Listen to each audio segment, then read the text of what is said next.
Hey everyone, thank you for watching Starmorph. In this video, I want to go over 10 CLI tools that I've been using recently alongside Claude Code as I've been spending more time in the terminal. So let's go ahead and jump in. So the first tool that I want to show you is called LazyGit.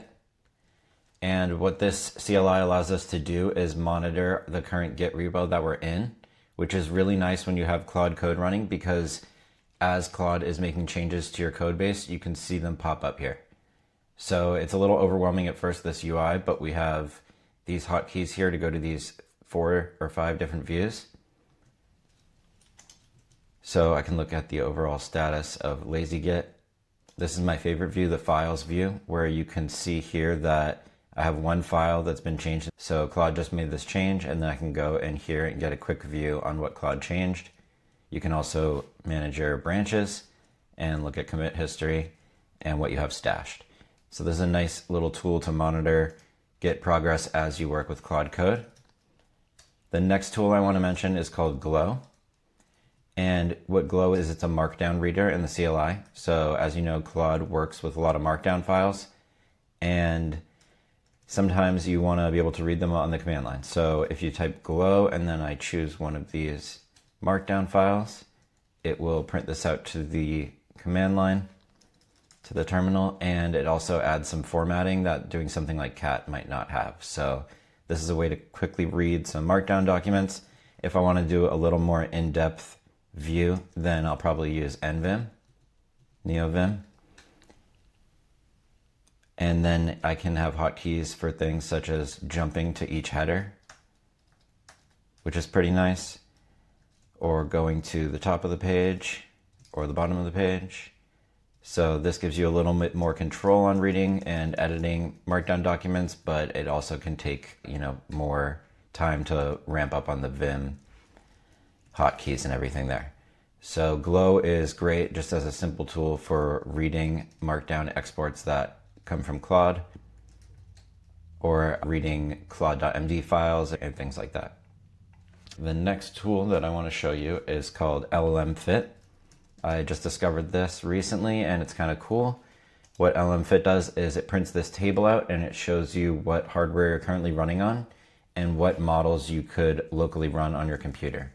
And it ranks them on different things like the score that they make, how much memory of your machine it's going to use, how many parameters the model is, and then you can also click into a model and look at more details of this model. One thing I've noticed about this is I do think that it's not going on my full system memory, but just what I have available.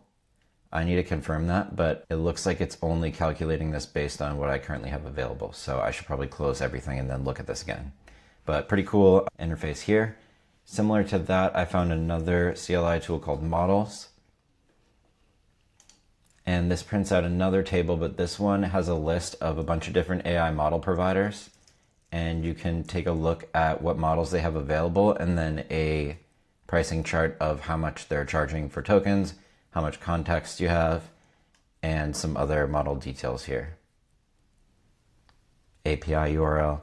So this is a quick way to look at different model data. I actually didn't know this, but it looks like they have a tab for agents as well. Okay, so they also have another tab for agents where it looks like they have changelogs for different agents to see what's changing. And then we also have a table here of different benchmarks and how models did on these benchmarks. So pretty cool CLI to get a quick view in the terminal of different model details. The next tool that I want to show you is called Taproom, and what Taproom does is, if you're familiar with Homebrew, the package manager for Mac, then Taproom shows you all of the brew packages or flasks and formula that you have installed on your machine.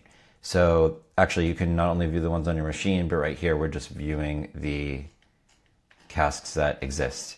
And if I click I, then it will take me to the ones that I have installed. And this is a really nice way to just, sometimes you forget what packages you install. So this is a nice way to see what you have on your machine and find new things that you might want to install as well, and get a reminder of what packages are here. So I've been enjoying using this. And then the next CLI tool I want to show you is called Ranger. Ranger is a file browser explorer in CLI.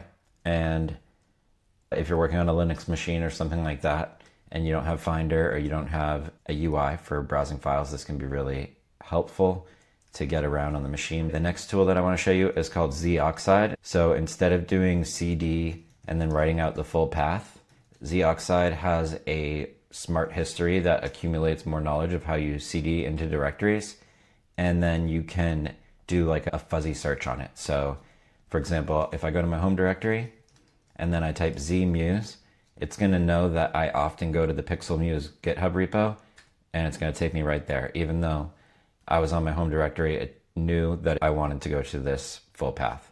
So that's just really convenient and nice. I use that all the time, like plenty of times a day, because it's just easier than CD and writing out the whole path. It actually saves like a lot of time just adding up over time. The next CLI tool I want to show you, this is another one that if you're running Claude Code in something like a Linux VM, you might want to view the system processes and just get an overall view on what's happening on that machine. So for this, we can use Btop, and Btop makes this really nice view. I like to keep this up when I'm SSHing into Linux to just see what's going on in the system. You get an overview of what's happening with the memory, different system processes that are running, and then your CPUs, and you can configure this as well.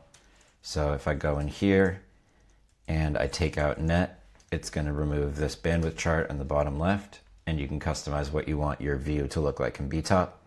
So this is a great way to just get an overall macro view and kind of analytics as things are happening on your machine. Maybe you're spinning up Claude Code, you want to see how much memory it's taking, things like that. So that's Btop. Similar to Btop, there's another package called MacTop, specific to people on Mac. And yeah, this is going to show you just another view of a little more hardware centric on what's happening on your system. The next tool I want to show you is another convenient one. It's called Shah. And if I go here into the public directory and I type Shah and then an image, it will render that image in the CLI. So this is nice, just a nice convenience to have, to be able to check images while you're working with different files in the CLI, or you could have Claude show you images in the CLI while you're having Claude work with them. I made an alias for this, so I can just type image and then the image, and then it renders it on the screen. Okay, similar to that, another tool I want to show you is called CSV Lens. I made a CSV. And this is a TUI for viewing CSV files. There's one for Mongo and Postgres and things like that. Okay, and then the last one, and you might have already seen this a little bit, is this tool called Eza. Eza is a alternative to LS with improved options. I actually have LS aliased to Eza. So that's why when I type LS, you see that I have this grid. So you can see here in the command, we enabled icons, grid, and grouping directories first, and that's why I have this nice detailed LS where it's in multiple rows. I have nice icons which can help you just find files when you're looking at a large amount of files that Claude is producing or across multiple machines. These little details add up. When you have 10 terminal screens open and you're on 5 VMs, it really helps to have things color-coded and organized so you know what you're looking at. Having multiple windows that are colored differently, or it tells you. I've been setting up a lot of conveniences like that to help me work with Claude orchestration at a larger scale. So that is why I have Eza hooked up. I think I could keep going on different terminal tools, but these are some of the cool ones I've been running into. So I'm going to end this video here.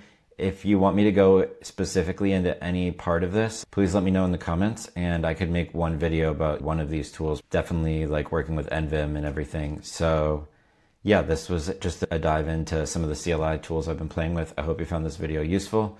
Thank you for watching, and I'll see you in the next video.